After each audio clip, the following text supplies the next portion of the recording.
నిజంగా టీటీడీలో వైఎస్ఆర్సీపీ వచ్చిన తర్వాత నవనీత సేవ మొదలుపెట్టాం. దీనికోసం స్వచ్ఛమైన నెయ్యి తయారీకి కొండ మీద ప్రత్యేక గోశాలను కూడా పెట్టాం. శ్రీవారి ఆలయంలో అర్చకుల జీతాలు రెట్టింపు చేశాం. కార్మికులకు సర్వీస్ క్రమబద్ధీకరించడంతో పాటు వారి జీతాలు కూడా పెంచడం జరిగింది. అమరావతిలో ఆలయాన్ని కట్టినా, వైజాగ్ లో ఆలయాన్ని కట్టినా, భువనేశ్వర్ లో ఆలయం కట్టినా, హైదరాబాద్ లో జూబ్లీ హిల్స్ లో ఆలయాన్ని కట్టినా, జమ్మూ కాశ్మీర్ చెన్నైలో కూడా ఆలయాలు కట్టినా అది వైఎస్ఆర్సీపీనే.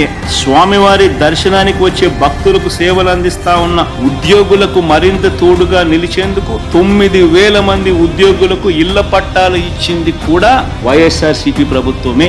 చంద్రబాబు హయాంలో ఆ టీటీడీలో పనిచేస్తా ఉన్న ఎంప్లాయీస్ ఒక్క సెంటు స్థలం అయిపోతే ఇవ్వడానికి ఆయన మనకరాల.